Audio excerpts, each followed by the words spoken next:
Welcome or welcome back to the collector set, depending on who you are. I am very excited to be taking a look at a figure I have been anticipating for what seems like forever. And this is finally the Mezco 112 Collective Conan. Longtime collector set fans will recall that I had pre-ordered this from a particular online toy vendor that shortly thereafter went out of business. By that time, all pre-orders everywhere on this were sold out, and I was panicking. This one was a must-have for me for a number of reasons, and it honestly seemed I was going to either miss out on it or pay insane aftermarket prices for it. As much as I love this hobby, I am not going to spend the rent money on a small chunk of plastic. I managed to get on the Mezco online store's wait list. I wasn't sure what my odds were of actually getting it. Fortunately, it all worked out, and here I have the figure in hand. And it does not disappoint at all. This guy looks nearly as great as he appeared in the promo images.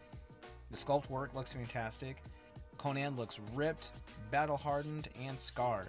The painting work is well done, looking appropriately weathered with a palette that feels right for a fictional barbarian age. He's got plenty of accessories that all look great. For a mostly naked guy, you are actually able to achieve a few different looks here. This figure is based on the famous Frank Frazetta painting of Conan, and I think the sculpt and the paint work well in capturing the feel of that artwork.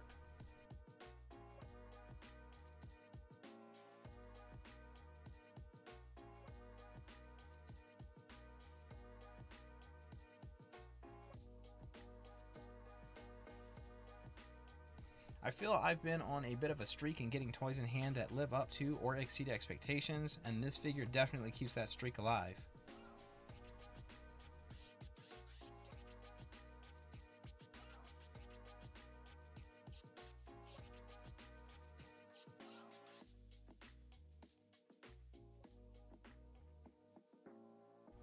Articulation wise, there aren't any real surprises.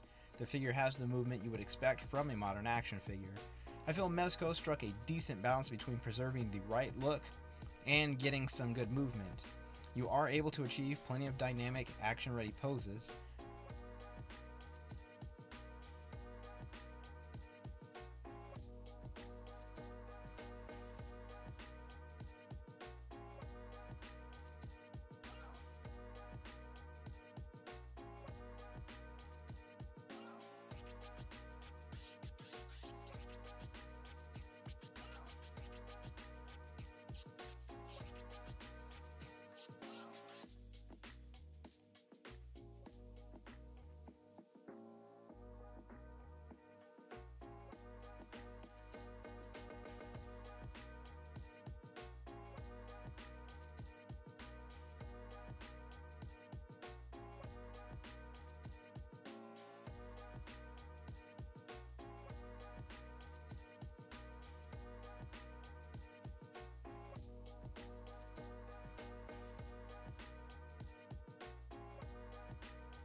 One of my main gripes about Mezco figures is present here though, and that is the limited articulation in the ankles. It's not at all bad or a deal breaker, but you just don't get the pivot range you see in any number of action figure lines. With action-oriented characters, you'd like to see as much range as possible in order to achieve the best poses. It doesn't seem as if this would be that tricky to allow a bit more movement here.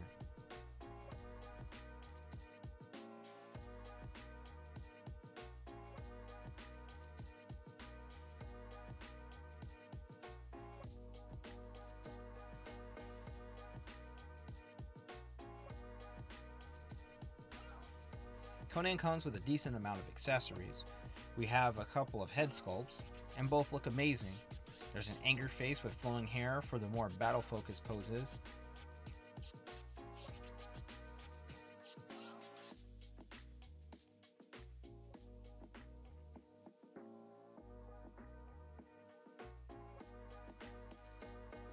And then a neutral expression. And I love the cragginess in both sculpts. It looks as if this guy has been to the ends of the earth and seen everything along the way.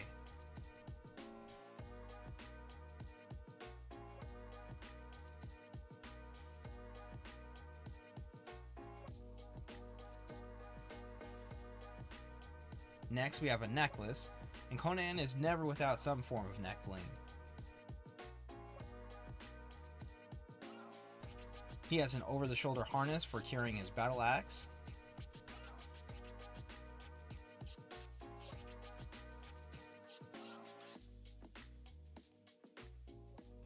Which means, of course, he has a battle axe.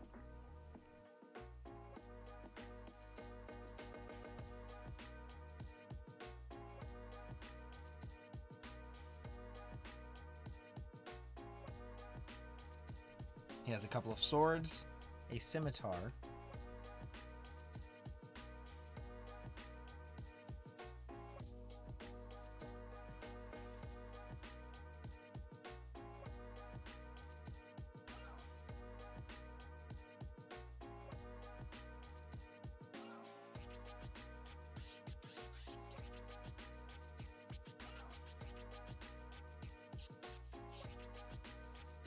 and a broadsword, each with a sheath.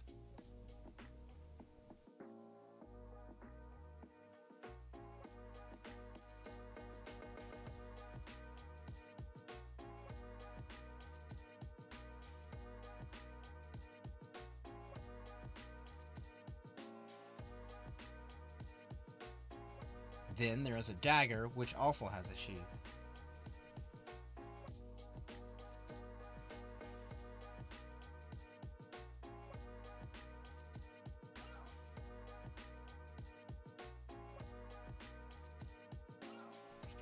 Next, we have the first of two loincloths. This one is the more basic of the two.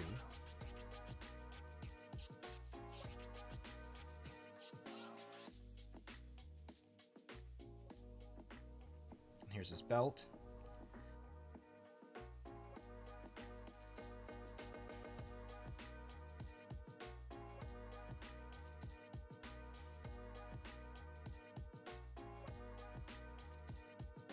There are two of these little hooks you can use to attach one of the sword sheaths to the belt. They are small.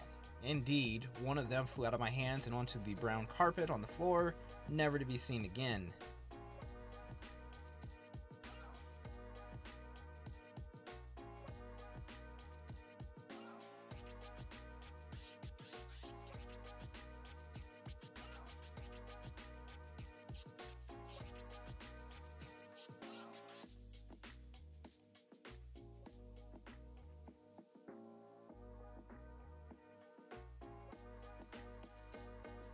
Here you have a fancy loincloth for more formal occasions. I dig the kind of chainmail on the front and the stitching on the side.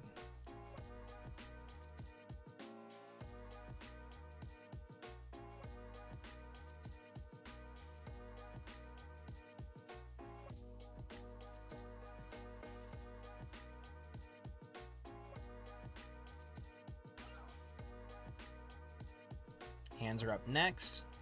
A pair of fists.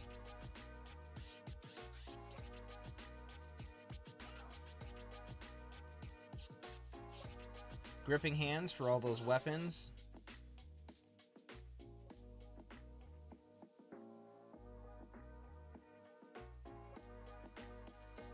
Some gesturing hands.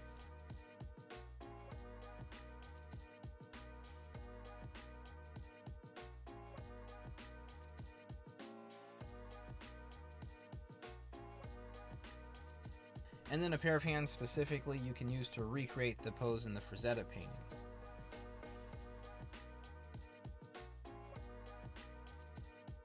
Last, we have a cloak, and I have to say, this looked way better in the promo photos. The jagged layers and weathering look good, but the cinched up neck looks kind of tacky.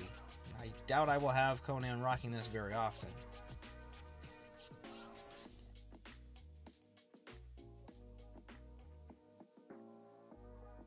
So next, let's take a look at the Mezco Conan next to some other figures. First, we have a couple of Super 7 Conans. I absolutely love having three different and specific versions of Conan. Barry Windsor Smith's version from the Marvel Comics, Conan from the Arnold Schwarzenegger film, and now one inspired by Frank Frazetta's art. Here now are Kanuba from X-Ray Studios' Combatants, and a skeleton from Golden Axe by Storm Collectibles. Kanuba is a fairly disappointing figure for me. He certainly looks awesome, but he definitely has a number of QA issues.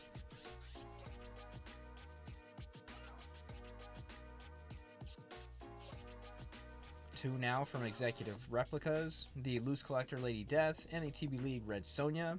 I picked up Red Sonja because at the time I wasn't sure we were going to see another Red Sonja action figure anytime soon. Can't say that I really like it, and had I known the Loose Collector version was coming, I for sure would have passed up on this one. Lady Death I picked up because I was curious to see what we might be getting in that future Red Sonja.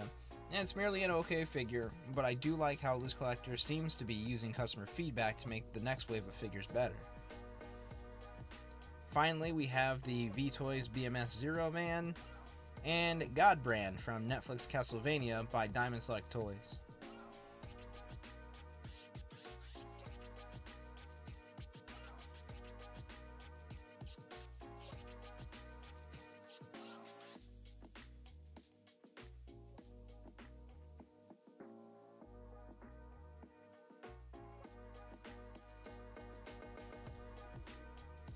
I am rarely disappointed with a Mezco release, and Conan is another hit for me. The sculpting is top notch, the paint is fantastic, and the accessories are well executed. The figure captures the feel of the art it's based on, while having a presence and personality all its own. For as long as we all waited for this one, it at least turned out to be an excellent action figure, another one I'm happy to have on the shelves.